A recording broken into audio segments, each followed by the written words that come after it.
What's up everyone, welcome back to another What If video. I haven't continued this What If in a while, and there kinda is a reason for that. You'll see in this video why I held off on it, but I figured out a way to make a video about it that's actually interesting, while still being somewhat grounded. Last time, we covered the 25th World Tournament, because well, there was no Boo Saga, and the tournament was actually able to happen. Naturally following the tournament, we're going to be getting into Battle of Gods, so let's pick up from here. Over the next few years, a lot of things happen like normal. Goku and Vegeta keep up with their training, while Gohan kinda falters behind a bit, but he does somewhat keep up with it. Overall, everyone is still decently strong, pretty much like they were normally in Battle of Gods. And that's pretty good because now, Beerus is about to come to Earth seeking the Super Saiyan God. In case you were wondering why I held off on this What If for so long, it's because I got to this point in the story when I was writing it, and I realized that there wouldn't be too many changes in Super. There are some minor things here and there that I'd like to cover, but overall a lot of the plot remains the same. But as I was writing it though, I noticed that once we got to the Broly movie and after that, that's when things start having a huge change. So we're going to be going through multiple arcs here, but not covering them greatly in depth because the changes are so minor, and I'll be explaining why. Battle of Gods is the first one, and here we'll see that not too much is going to be changing. Besides Beerus having a better time at the party, due to Boo not being there, eventually he does want to find out about the Super Saiyan God. Like normal, Shenron is summoned, and everyone asks about the ritual. A lot of it's pretty routine, and I don't feel that there's any reason for Goku to not get Super Saiyan God here.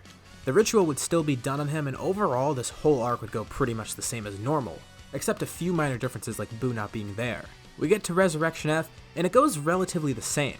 Frieza still gets revived, he comes to Earth, Goku and Vegeta are training with Beerus and Whis, and then they come there to save Earth from Frieza. Overall, nothing really changes here either, besides Gohan maybe being slightly stronger, but in Resurrection F I doubt that would change too much. In the Universe 6 tournament, a similar story plays out. One change I do see happening here is that Gohan might join in place of Piccolo. Like I've mentioned, he has been faltering on his training a bit, but in this whole scenario he has had a little bit more motivation to train.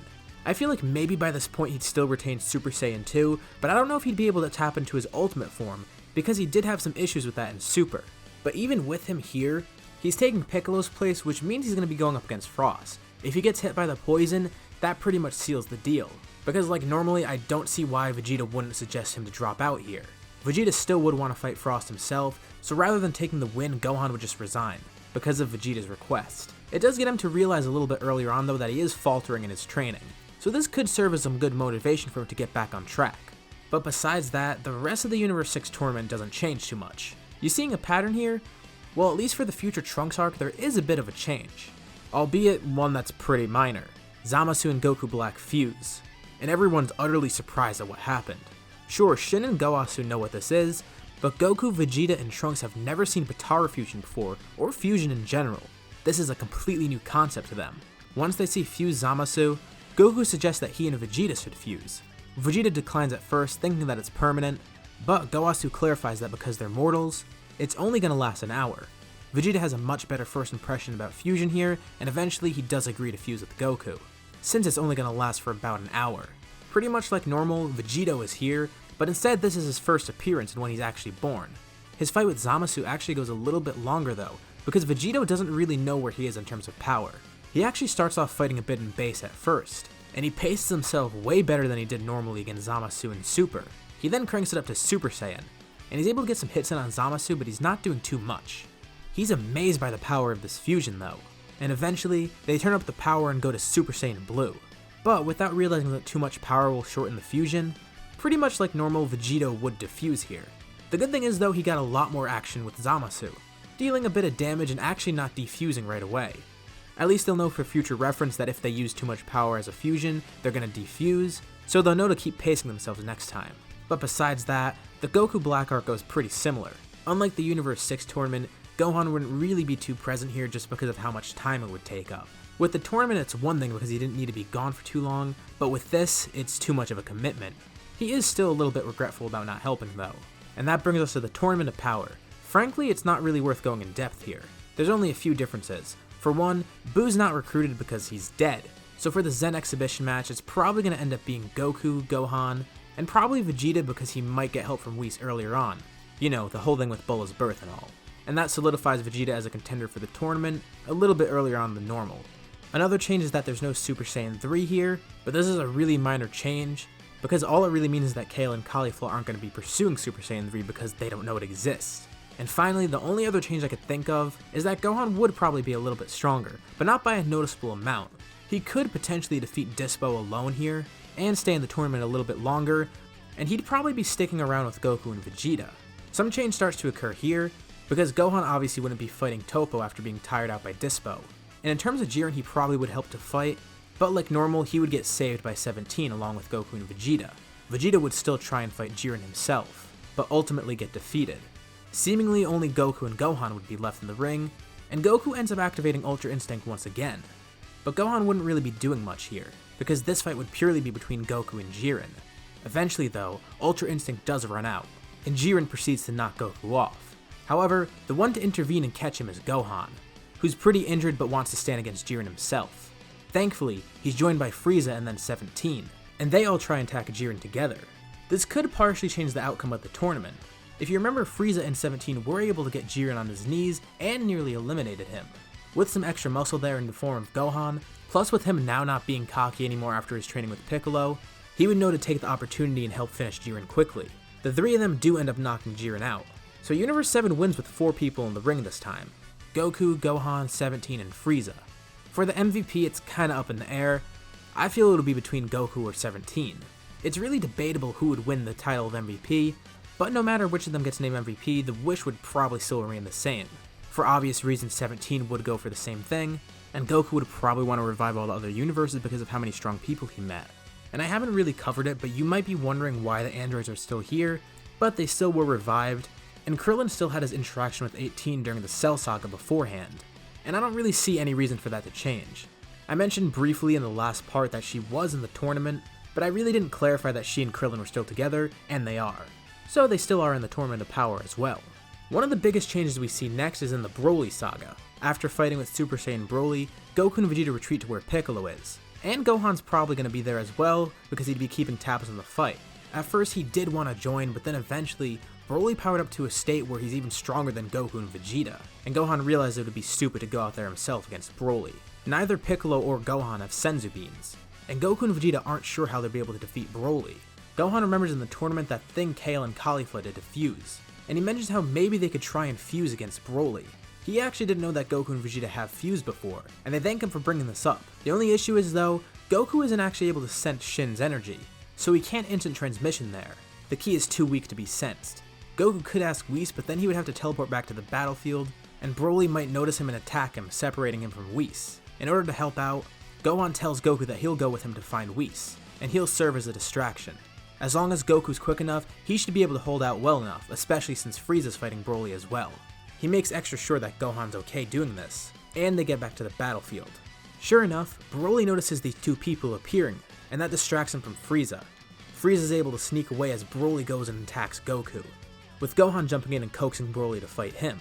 Goku then departs with Whis heading towards the world of Kais. Gohan knows his attacks won't really do much against Broly, and he focuses mainly on defense and dodging. Oh my god, I accidentally made a dodging joke. As has been happening in this entire scenario, Gohan is still a bit stronger here too. He's not nearly as durable as Frieza is against Broly, but he's strong enough to be on par with Goku or Vegeta in their Super Saiyan Blue form. So he could hold his own if he focuses basically only on defense. He even tries to get a few attacks in, but notices that they don't do anything to Broly at all. And eventually, he notices Frieza on the battlefield, who's now transformed into his golden form. The two of them briefly argue, but then they're pitted against Broly together. Gohan doesn't really want to fight alongside Frieza here because this is his fault, but since they're both being attacked by Broly, they fight together like they once did in the Tournament of Power, although this time they're not really on the same side. Eventually on the battlefield though, a new person arrives. Goku has finally arrived back from the Sacred World of Kais, and he fused with Vegeta, and now Vegeto's on the battlefield. Gohan's amazed with how strong this fusion is, and Frieza's confused at first, but then he realizes what they did. Just like that Kefla girl in the Tournament of Power, they fused into one person. Vegeta thanks Gohan and tells Frieza that he'll deal with him later, and he begins fighting Broly. After what happened against Zamasu, Vegeta knows all too well that he needs to pace himself here, or else the fusion will run out. So he starts off in base, and like Gogeta, he eventually moves up to Super Saiyan. And he's still pretty much outclassing Broly, but Broly's catching up. Instead of going to Blue right away, Vegeta tries going into God, wanting to preserve his power as much as possible, and Super Saiyan God probably would be enough to take on Broly. Super Saiyan Blue Gogeta completely outclassed him, and was heavily overkill. so I'm sure Super Saiyan God here would be more than enough as well. God Vegeta is facing Broly, and not wanting to waste time, he tries to make it quick. He's very wary about his fusion running out. Plus, he doesn't think that Broly will snap out of it, because he's not showing any signs of stopping. Vegito decides he has to stop messing around, and decides to actually finish the job.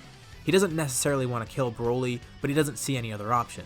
He doesn't realize that Broly would eventually snap out of it, but of course he's not going to take that risk. He goes all the way up to blue, and powers up a final Kamehameha. The beam is launched towards Broly, and it kills him. This fight went so much quicker, and Chi-Lai and Lemma weren't quick enough to get the Dragon Balls. After seeing how easily Vegito killed Broly, Frieza decides to try and retreat, and he goes back to his ship. And there, he actually catches Chi-Lai and Lemma stealing the Dragon Balls. This ending's kind of depressing because Broly would die, and potentially Chi-Lai and Lemma would get executed by Frieza for trying to steal the Dragon Balls. And thus, the Broly saga ends, and next we get into Moro. But wait, why am I covering Moro right now? The arc isn't even finished. You'll see why I'm covering it because I think I know how this would turn out. And it's not pretty. The Galactic Patrol would arrive on Earth asking for Goku and Vegeta's help. With no Buu there, there's no way they can get the Kai inside of Buu to help, so Goku and Vegeta are their next best option. Beerus brings them all to Namek. And overall, their first encounter with Moro goes pretty much the same. Goku and Vegeta get beat up, and then eventually need to be healed, and by the time they regain consciousness, Moro would already be close to his goal. The big change here occurs when they face Moro a second time. With no Buu or Grand Supreme Kai there to help, they would be alone facing Moro alongside Beerus. Beerus obviously wouldn't be able to show his true power because otherwise he'd be breaking the code of the Angels. But he does try to help Goku and Vegeta as much as he can. Without the Grand Supreme Kai to hold off Moro, it eventually results in a great loss. Moro gets his wish, and he's able to get the win, even going so far as to kill Goku and Vegeta. As all the prisoners are released, Beerus and the remains of the Galactic Patrol retreat. Goku and Vegeta are dead, and Namek is utterly destroyed. Beerus and Whis were watching in prior, and Beerus feels like he's an idiot for not intervening before. But now he realizes his mistake and goes to help. Namek's pretty much all drained of his energy, with most of the Namekians being dead, if not all of them. Beerus arrives and he's pissed. He doesn't even bother dealing with Moro.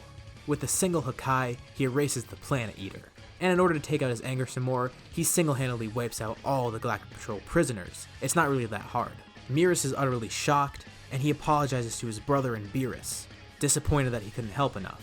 Whis reassures him that he couldn't have done anything anyways, because otherwise he would have broken the law of the Angels. And Beerus himself is pretty disappointed too because he didn't help out earlier. They're gonna have to break the news to Earth. But not all is lost. Moro's been defeated, which is great, and Earth is safe and they still have Dragon Balls. Surely Whis and Beerus could just go there and revive all the Namekians, and once the Namekians are revived, they can go back to Namek and use those Dragon Balls to revive Goku and Vegeta. So it all kinda works out in the end, as well as marking a bit of a change in Beerus. He's gotten very lucky before with his universe, as he hasn't been doing his job that well, and it's a miracle that his universe is still around. He apologizes to Goku and Vegeta after all is said and done, and promises from now on he's going to be a much better god of destruction and actually help out his universe. He was so close to losing it all this time, and he doesn't really want it to happen again. He did luck out with being able to revive Goku and Vegeta, but this serves as a lesson to him to actually intervene and take action. So we end off the what if on a nice note. Moro is defeated relatively easily by Beerus, and it marks a nice little character change for him. Maybe now he'll actually be a good god for his universe, and with him doing his job, Universe 7 will definitely be improving. So it does kinda suck that not much changed, but when you think about it, there's not really much reason for it to. The biggest differences would be that there's no Super Saiyan 3, there's no Buu, and there would be no Fusion Dance. So the changes would be minor at first, but eventually towards the end of Super it might start to have some effect, as we've covered. I mean, when you think about it, the biggest change of this what if was that it was two sagas compressed into one, the Cell Saga and the Buu Saga, so the lasting effects wouldn't be too drastic. And that's where we'll end off. So what did you guys think about this scenario? Leave your thoughts and suggestions for new what ifs in the comments below. I'll be sure to check them out and see what you guys think and what you guys want to see in the future. As always, if you liked the video, be sure to drop a like. And if you haven't already, why not subscribe, as well as hitting the bell icon to get notified about future what ifs on my channel or any other videos that I make. Thank you all for watching, thank you for supporting this scenario, and I'll see you on my next video.